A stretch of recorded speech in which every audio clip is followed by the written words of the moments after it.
Tiên nghịch tập 13. Ở trong vườn đợi chốc lát mà Tôn trưởng lão đã nghiêm mặt lại, trong lòng đầy hỏa khí, vừa rồi khi cùng trưởng môn nói chuyện, không ít sư huynh đệ châm chọc lão trong lòng thầm nghĩ, chờ lấy được đủ hồ lô đem chế luyện đan dược, lúc đó khi ăn vào thì tu vi đại tăng trưởng, để xem các ngươi có thể cười nổi nữa không. Vừa thấy Vương Lâm tiến vào trong vườn, lão lập tức quát lên một tiếng. Vương Lâm, từ hôm nay trở đi, ngươi chính là đệ tử của Tôn đại trụ ta, sau này tu tiên thì chớ làm mất danh dự của vi sư nghe chưa. Nói xong, lão ném ra một cái túi dẹt dẹt, nói tiếp, đây là thứ đánh dấu thân phận nội môn đệ tử, cũng là túi trữ vật, có thể để một ít quần áo, công pháp tu tiên đều ở bên trong, ngươi tự xem đi. Vương Lâm vội vàng nhặt lên, trong lòng kích động vạn phần, ánh mắt kỳ vọng của cha mẹ chợt xuất hiện trong đầu, hắn rốt cục có thể được tu tiên. Lần này hắn thực lòng hướng tới Tôn đại trụ gọi một tiếng sư phụ. Tôn đại trụ một tiếng, chuyển mắt nói, về sau ngươi sẽ ở tại phòng phía sau, không có sự cho phép của ta, không được xuất môn. Nói xong hắn nhặt một khối đá trên mặt đất lên, hướng về phía sau cửa vườn, chỉ thấy một đạo tử quang lấp lánh, tảng đá lập tức vỡ nát, hóa thành bụi tiêu tán giữa không trung. Làm xong tất cả, Tôn đại trụ cười lạnh liếc nhìn Vương Lâm, không để ý nữa bước về phòng. Đồng tử trong mắt Vương Lâm co lại, trong lòng kinh hãi, tay cầm túi trữ vật, xoay người tiến vào phòng của mình. Đi vào đã thấy bên trong trừ một cái giường nhỏ ra không có vật gì khác, Vương Lâm cũng không lấy làm khó chịu, ngồi xuống giường xem xét túi trữ vật. Túi nhỏ màu xám nhìn ra không thấy chỗ nào khác lạ cả, Vương Lâm cầm hướng mặt xuống đất đổ hết ra. Trong những thứ rớt ra có một bộ y phục hồng sắc của đệ tử nội môn, một quyển sách được đóng bằng chỉ nhỏ. Vẻ mặt Vương Lâm lộ vẻ vui mừng, nhanh chóng nhặt quyển sách nhỏ lên, nội tâm kích động, vừa mở ra thấy trên trang đầu viết: Ngưng khí tam thiên. Nhìn trời đã khuya hắn thắp đèn rồi gấp sách lại, trong lòng đối với tu tiên đã có một chút hiểu biết. Ngưng khí tam thiên gồm có 3 tầng, đây là công pháp cơ bản nhất.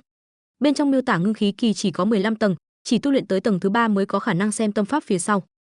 Cái gọi là ngưng khí chính là thổ nạp thiên địa linh khí, tích lũy linh khí vào cơ thể, thay đổi thân thể phàm nhân để tạo thành cơ sở cho sau này.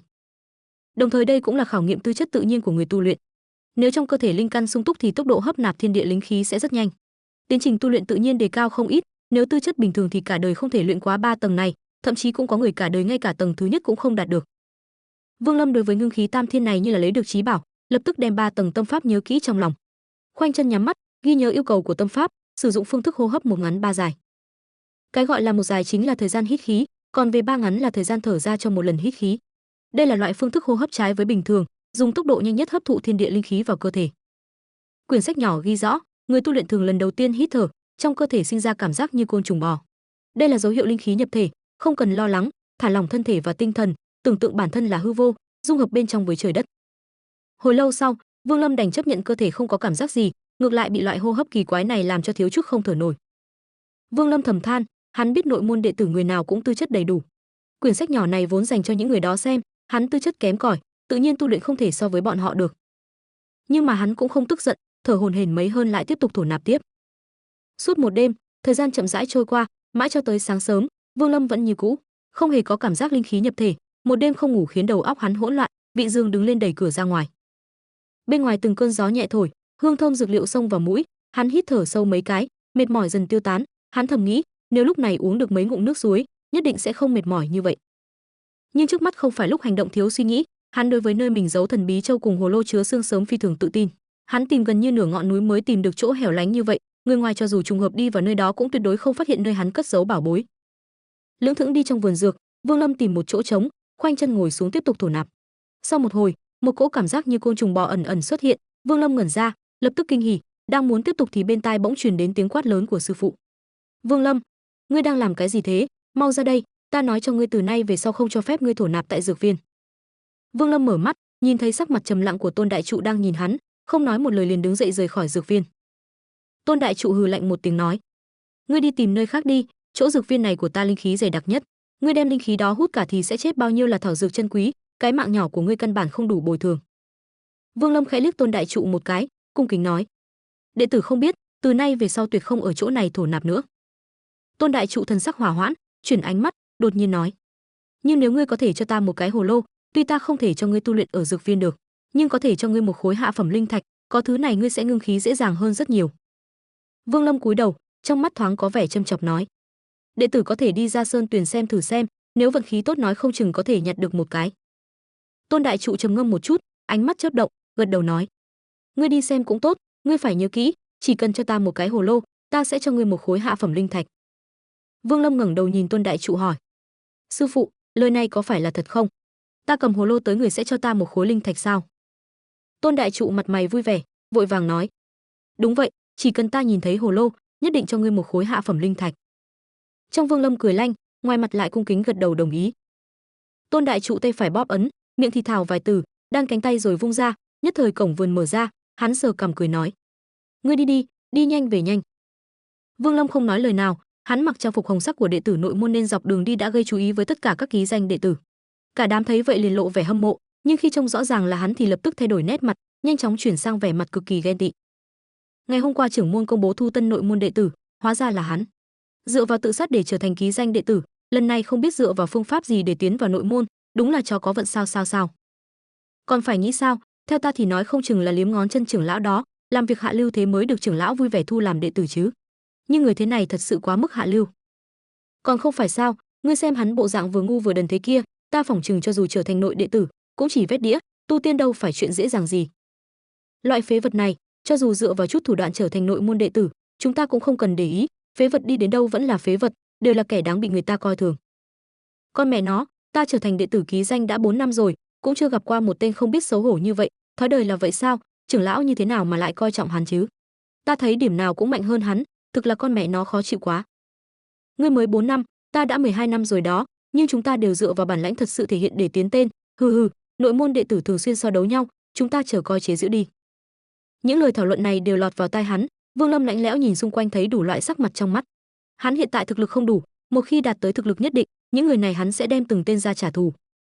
Sau một hồi hắn đi vào cửa đông, theo đường nhỏ thẳng đến sơn tuyền, lấy tay vốc nước lên mặt, cảm giác lạnh lẽo lập tức xuất hiện, tinh thần hắn rung lên, mồm uống mấy ngụm lớn, không nhanh không chậm ngồi xuống bắt đầu thổ nạp. Trên đại thụ cách đó không xa, Tôn trưởng lão cau mày ngồi xổm trên đó, thấp giọng mắng: "Thằng nhóc, nói là đi tìm hồ lô, vậy mà lại ngồi chỗ này chờ hồ lô từ thượng du trôi xuống."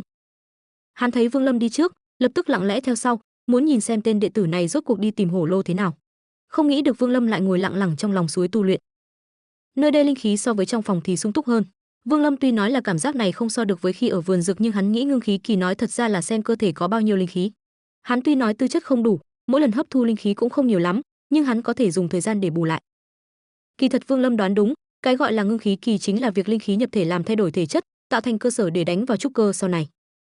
Không ngừng thổ nạp, mãi đến giữa trưa, Vương Lâm mới thả lỏng chân tay một chút, cảm giác côn trùng bò khắp người không xuất hiện nữa.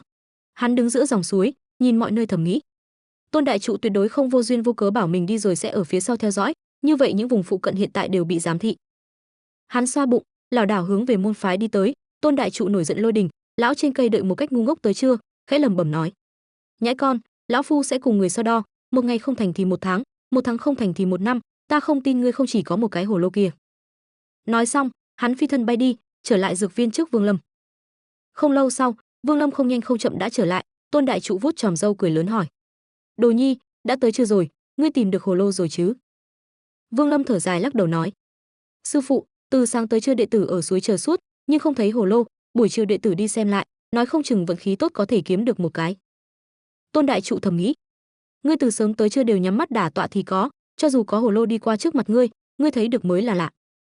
Nhưng ngoài miệng lại hòa ái nói: tốt lắm, Vương Lâm, ngươi đi ăn cơm trước đi, buổi chiều đi tìm lại xem. Vương Lâm dạ một tiếng, đi vào phòng của mình thì thấy có thêm một cái bàn, bên trên bày 4 dĩa đồ ăn với một tô canh, trông rất ngon miệng. Hắn cũng không hỏi đồ ăn này đưa tới khi nào, chạy nhanh tới làm vài ngụm, cuối cùng đem canh uống hết, xong rồi vỗ bụng, nằm lên giường ngủ trưa. Thân hình Tôn đại trụ như u linh thình lình xuất hiện, vẻ mặt lão âm trầm, mắt lộ vẻ ngoan độc thầm nghĩ: lão phu tuy nói ngại môn quy, lo lắng người phát hiện cho nên mới không cho độc dược vào đồ ngươi ăn, nhưng tạo ra một ít gây trở ngại cho ngươi trong việc hấp thu linh khí từ dược vật thì được. Hừ, ngươi vốn tư chất bình thường, hơn nữa lão phu sử dụng thêm dược vật, đời này đừng mơ tưởng luyện hơn được ngưng khí tầng thứ 3, đời này lão phu sẽ an định cho ngươi. Một lúc lâu sau, Vương Lâm tỉnh lại, chỉnh lại quần áo, đi ra cổng vườn, lại đến chỗ dòng suối, tiếp tục thổ nạp. Thời gian dần qua, mãi tới lúc mặt trời khuất núi, Vương Lâm mới đứng lên, đứng xem dòng suối một hồi, không nói lời nào hướng tới khu rừng rậm đi tới. Ngồi trên đại thụ, Tôn đại trụ tinh thần lập tức rung động, im lặng từ từ bám theo. Vương Lâm chậm chạp rẽ trái rẽ phải quanh núi, dọc đường nhìn trái nhìn phải, bỗng nhiên sắc mặt vui vẻ, đi tới nơi có rất nhiều hồ lô dại đang leo, chọn lấy một tiểu hồ lô, hái xuống để vào phía sau, vội vã rời đi. Khi hắn rời đi, Tôn đại trụ vẻ mặt nghi hoặc đi vào nơi này, hắn thấy hồ lô ở đây đều rất bình thường, suy nghĩ nửa ngày không hiểu ra sao, đành hái vài cái, cố gắng nhớ kỹ vị trí này, sau đó thân ảnh biến mất. Vương Lâm theo sơn đạo trở lại dược vườn, trên đường gặp những lời châm chọc của đệ tử ký danh, hắn liền bỏ ngoài tai, tiến vào vườn dược, Tôn đại trụ vẻ mặt âm trầm, trừng mắt nhìn hắn. Vương Lâm lập tức cung kính đứng một bên, đưa tay dâng hồ lô, nói: "Sư phụ, chiều nay hôm nay không tệ, tuy không ở suối nhặt được hồ lô, nhưng vừa rồi ta đi bộ quanh núi một vòng, thấy được một ít, người xem thế nào, ta xem nửa ngày đều thấy giống hồ lô của ta trước kia." Tôn đại trụ suýt chút nữa không khống chế được tâm tình, lão đè nén lửa giận, gượng gạo cười, tiếp nhận hồ lô cũng không thèm liếc mắt, nhìn Vương Lâm từng câu từng chữ nói: "Ta muốn hồ lô giống cái trước kia của ngươi tràn ngập linh khí, ngươi cho ta cái hồ lô tươi này ta dùng cái dám chó gì?" Cuối cùng sau vài câu, lão không khống chế được tâm tình, tức khí giống lên. Lão trong lòng uất nghẹn, bị tiểu tử đùa giỡn suốt một ngày, không công giám thị suốt một ngày, cuối cùng chính mình còn ngu xuẩn hái vài cái hồ lô mang về. Nghĩ tới hồ lô này, hắn liền vỗ vào không khí một cái, hồ lô này hắn nghiên cứu cả nửa ngày, hết xem trái xem phải chỉ thấy nó cực kỳ bình thường. Thậm chí hắn còn cố ý đổ đầy nước suối vào hồ lô, trên đường bị vài sư huynh nhìn thấy chế nhạo. Trong lòng Vương Lâm cười lạnh, bất quá ngoài miệng vẫn thưa dạ nói: "Đệ tử cũng không biết linh khí là cái gì, đệ tử chỉ nghe người nói cần tìm được hồ lô sẽ cho đệ tử linh thạch, người có thể nói cho đệ tử biết cái gì là linh khí được không?" Tôn đại trụ có cảm giác mê muội, lão ngây người nhìn Vương Lâm tới nửa ngày, nội tâm sinh hoài nghi, hồ lô rốt cuộc sao không như mình đoán, đáng ra phải rất nhiều sao chỉ có một cái vậy, sao tiểu tử ngốc này lại nhặt được. Trầm ngâm một lúc thấy Vương Lâm nói cũng có lý, chỉ có đạt tới ngưng khí tầng thứ nhất mới có thể phát hiện ra linh khí trong thiên địa. Nghĩ vậy lão cũng có chút hối hận đối với việc bỏ dược vật trong đồ ăn làm ảnh hưởng tới việc tu luyện của tên ngốc tử này. Với tư chất của hắn mà nói thì ngưng khí tầng thứ nhất đã vô cùng gian nan, lại thêm dược vật này nữa chỉ sợ không mất 30 năm thì đừng mơ tưởng luyện thành. Thầm than một tiếng, Tôn đại trụ nản lòng thoái chí, nhưng lão thật sự không cam lòng, do dự một chút rồi từ túi trữ vật xuất ra một khối hạ phẩm linh thạch ném cho Vương Lâm, nói: "Đây là linh thạch dành cho ngươi, cầm lấy tu luyện, mau chóng tu luyện tới ngưng khí tầng thứ nhất đi." Vương Lâm vội vàng tiếp nhận, cáo tạ trở về phòng của mình. Tôn đại trụ ngẩn người đứng tại chỗ hồi lâu, thở dài lẩm bẩm: tiếc rằng hài tử này không phải là loài sói, trước mắt chỉ có thể dùng phương pháp thí nghiệm cuối cùng để xem hắn có nói dối này không thôi. Làm sao mau chóng giúp hắn đạt được tầng thứ nhất, chỉ cần hắn luyện thành tầng thứ nhất, cho dù là có chút tu chân thì ta sẽ liều mạng rút tu vi xuống một tầng mà sử dụng siêu hồn thuật với hắn. Như vậy sẽ không vi phạm quy định của thiên địa pháp tắc, đối với tu chân giả chưa tới kết đan kỳ thì không thể sử dụng siêu hồn thuật với phàm nhân. Siêu hồn thuật, một loại tiên thuật đơn giản nhưng quá mức độc ác, người bị siêu hồn thì tới 8/9 phần là bị tử vong, nếu kết quả tốt hơn thì cũng là si ngốc cả đời. Bất quá chính vì siêu hồn thuật như vậy nên mới có chút hạn chế bên trong, là không tới kết đan kỳ không thể sử dụng với phàm nhân, nếu không sẽ bị phản chấn. Nếu cùng là tu chân giả thì không bị hạn chế, nhưng cả đời nhiều nhất chỉ có thể sử dụng 3 lần, mỗi lần tu vi lùi xuống một tầng. Vương Lâm khoanh chân ngồi ở phòng, quan sát tiên thạch trong tay, thấy chẳng có chỗ nào bất phàm, chỉ có điều khi nắm chắc thì cảm nhận được có chỗ phi thường, hắn nhắm hai mắt và bắt đầu thổ nạp. Một đêm trôi qua, Vương Lâm thở dài, trong cơ thể không hề có dấu hiệu linh khí nhập thể, hắn cười khổ không thôi. Đúng lúc này cửa phòng bị người đẩy ra, Tôn đại trụ nghiêm mặt, bưng một chén chất lỏng đen tuyền đi tới. "Uống đi." Vương Lâm ngẩn người ra, cẩn thận nhìn, chưa dám tiếp nhận hỏi: "Sư phụ đây là cái gì?" Tôn đại trụ vừa thấy Vương Lâm hỏi vậy, liền tức khí xông lên quát: "Ta còn có thể hại ngươi sao? Cho ngươi uống thì ngươi uống đi, nếu không phải vì muốn ngươi nhanh chóng đạt tới ngưng khí tầng thứ nhất, ngươi nghĩ rằng ta sẽ thức đêm hao phí một lượng lớn dược liệu chân quý để làm ra bát thuốc này sao?" Vương Lâm nhìn có chút do dự, nhưng thấy Tôn đại trụ nét mặt không tốt, vội bưng thạch bát lên uống một hơi hết sạch. Hắn uống xong thấy trong bụng dâng lên một cỗ nhiệt khí, sau đó lập tức lưu chuyển khắp toàn thân, trong nháy mắt hắn cảm thấy miệng lưỡi khô khan, toàn cơ thể giống như bị lửa thiêu vậy. Mắt tối sầm lại, bát đá trên tay rơi xuống đất, hắn mơ hồ giống như muốn ngủ. "Mau thổ nạp, ta giúp ngươi hấp thụ." Tôn đại trụ đặt tay lên ngực Vương Lâm một cách không tình nguyện. Một cỗ khí mát mẻ từ ngực truyền tới, đầu óc Vương Lâm thanh tịnh lại, không nghĩ ngợi lập tức bắt đầu thổ nạp. Tôn đại trụ có chút đau lòng đưa mắt nhìn bát đá trên mặt đất lẩm nhẩm vài câu, cắn răng lấy trong túi ra mấy khối hạ phẩm linh thạch phân trái phải Vương Lâm đặt vào, trong lòng thầm nghĩ: "Tiểu tử, lần này ta có thể mất tiền vốn lớn, ngày sau ngươi hết thảy sẽ phải trả lại cho ta." Điều hòa một lúc, chờ cảm giác côn trùng bò chậm rãi xuất hiện, Tôn đại trụ có thể cảm nhận rõ ràng trong cơ thể đối phương đang ngưng tụ linh khí từ dược thảo, sắc mặt có chút vui vẻ. Đến lúc này, một cỗ trọc khí theo cơ thể Vương Lâm nhanh chóng tràn tới, dễ dàng hóa giải linh khí sắp sửa ngưng tụ kia, thất bại chỉ trong gang tấc. Tôn đại trụ sắc mặt đau khổ, hắn nhận ra nơi trọc khí phát ra, đúng là chỗ linh thảo hắn để đối phương ăn hôm qua. Thử đi thử lại nhiều lần đến khi linh khí của dược thảo tiêu tán toàn bộ, thủy chung vẫn không ngưng tụ được một tia linh khí nào. Tôn đại trụ thở dài một tiếng, buông tay nhìn chằm chằm Vương Lâm, trong lòng trăm điều cảm xúc ngổn ngang. Vương Lâm mở mắt, cảm giác toàn thân phiêu phiêu, cực kỳ thoải mái, hắn đang muốn nói chút câu cảm tạ, nhưng không tưởng, mặt của Tôn đại trụ có chút đau lòng, vung tay áo quay đầu rời phòng. Vương Lâm ngẩn ra, không rõ đối phương rốt cục trong lòng nghĩ gì, hoạt động thân thể một chút rồi đi ra khỏi phòng, hướng tới phòng Tôn đại trụ cao giọng nói: "Sư phụ, ta ra sơn tuyền, xem vận khí hôm nay có tốt hơn không?" Tôn đại trụ không nói, bất quá cửa vườn vô thanh vô tức mở ra, Vương Lâm vội vàng đi, Hắn vừa ly khai, Tôn đại trụ chưa bỏ ý định, lập tức âm thầm đuổi theo. Một tháng nhanh chóng qua đi, trong một tháng này, Vương Lâm ngày nào cũng ra sơn tuyền ngồi xuống. Tôn đại trụ mỗi lần đều âm thầm giám thị, mỗi ngày lại càng thêm thất vọng, làm Tôn đại trụ dần dần nản lòng thoái chí. Một tháng qua, hắn ngày nào cũng phải cấp cho Vương Lâm chút thảo dược, nhưng linh khí thủy chung không thể ngưng tụ, Tôn đại trụ tính tình ngày càng cáu gắt. Quan trọng nhất là Tôn đại trụ phát hiện cái hồ lô kia, linh khí đã tiêu tán hết, gần một tháng linh khí mất hết, nước suối bên trong trước là gì thì giờ vẫn vậy, không có nửa điểm linh khí. Cuối cùng hồ lô lạ này cũng không khác gì hồ lô bình thường, Tôn đại trụ không khỏi vô cùng thất vọng, cẩn thận phân tích suy đoán, hồ lô này bản thân không hề bất phàm, mà nó trải qua một chút biến hóa đặc thù mới tạo nên linh khí nồng đậm. Nói như vậy Vương Lâm cũng ngẫu nhiên có được, khả năng hắn thêm cái gì đó vào hồ lô không lớn. Với suy đoán này, càng nghĩ lão càng thấy chính xác, không khỏi thấy rất đau lòng, một tháng qua lão hầu như cái gì cũng không làm, ngay ngay ngoài việc giám thị chính là sao dược thảo. Hiện tại thành công dã tràng, tức giận kêu Vương Lâm lên, đem hắn giang dạy, cuối cùng vung tay trục xuất khỏi chính viện. Lão hiện tại chỉ cần thấy Vương Lâm là trong lòng tức khí, hiện tại không thấy tâm không phiền, không bao lâu đã quên đi tên đệ tử này. Lão nghĩ đến việc Vương Lâm tuy một tháng thường xuyên ăn dược vật, nhưng dù vậy thì không mất 8 năm 10 năm đừng mơ tưởng luyện thành ngưng khí tầng thứ nhất, trừ phi lão quyết tâm không để ý tới tổn hao thảo dược liên tục cho tên đệ tử này dùng. Vương Lâm thấy vui vẻ an nhàn, tuy nói là bị trục xuất khỏi chính viện, ngầm nghe không ít những lời trêu chọc của đệ tử ký danh, nhưng hắn cũng không để trong lòng.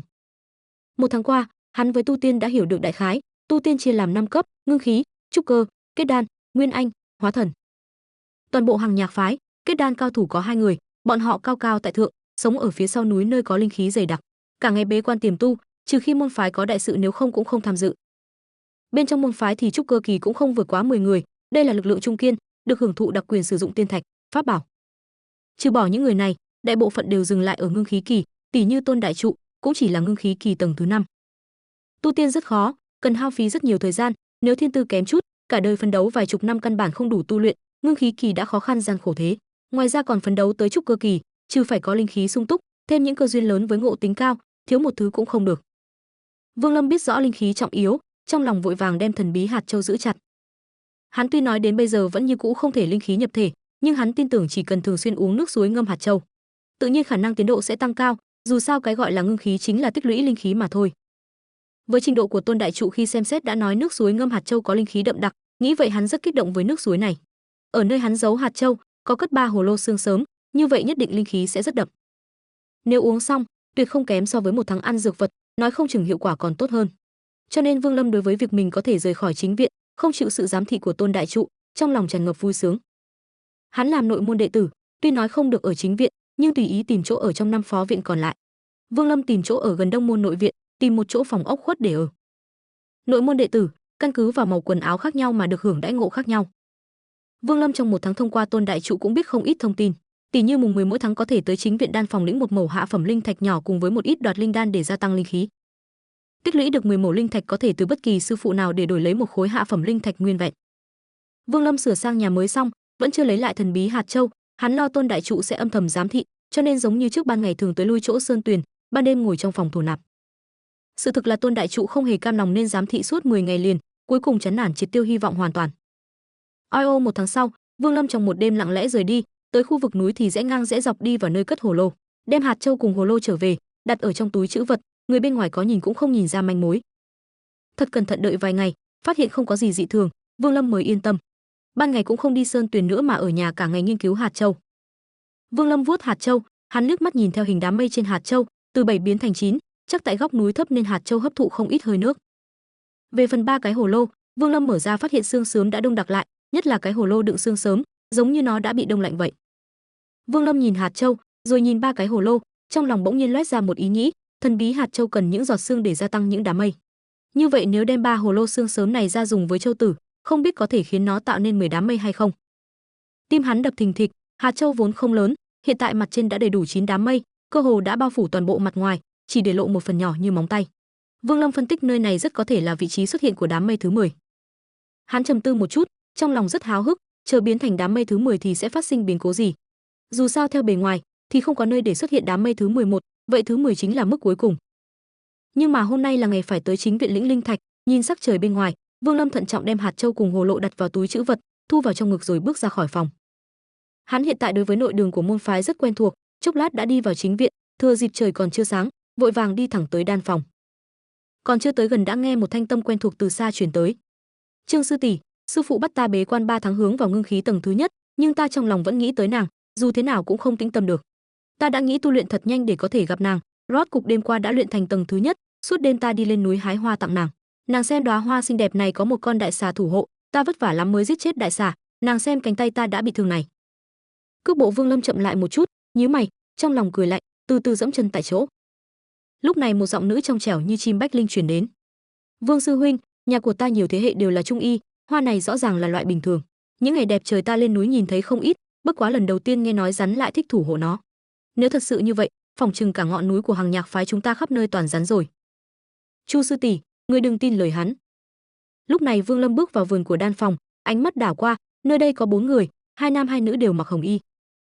2 nam thì một người có bộ mặt anh tuấn, dáng vẻ đường hoàng, lúc này vẻ mặt đang xấu hổ, muốn phản bác lại. Bỗng nhiên ánh mắt nhìn thẳng ra cửa, trong mắt lộ ra vẻ kinh ngạc, thất thanh nói: "Vương Lâm, ngươi như thế nào lại ở trong này? Ngươi hiện tại không phải nên ở cùng cha ngươi làm thợ mộc sống mới đúng à?" Vương Lâm, ngươi là Vương Lâm, cái tên ký danh đệ tử nhờ tự sát mà được nhận, dựa vào A-dua nịnh hót trở thành đệ tử của Tôn sư thúc, chính là ngươi à? Bên cạnh một cô gái che miệng kinh hô, nàng có một mái tóc dài đen tuyền, lông mi rậm, đôi mắt đen sáng trong, thoạt nhìn có rất xinh đẹp. Mặt khác lúc này hai người bên cạnh cũng lộ vẻ giật mình biến sắc, không ngừng đánh giá Vương Lâm. Trong đó cô gái trên mặt có 2 núm đồng tiền, đôi mi dài với ánh mắt xinh đẹp tựa như trái nho thủy tinh, lúc này vụt sáng, lộ ra thần sắc hứng thú. Vương Lâm mặt không thay đổi, liếc mắt nhìn mấy người một cái, cô gái vừa nói, hắn nghe được đó là cô gái vừa mới châm chọc Vương Trác. Nhưng xem bộ dạng nàng có chút quen mắt, Vương Lâm cẩn thận nhớ lại, nhận ra nàng mấy tháng trước có tham gia và thông qua trắc thí thiên tư. Nếu là nàng, thì cô gái còn lại kia nhất định là Trương sư tỷ mà Vương Trác tặng hoa rồi.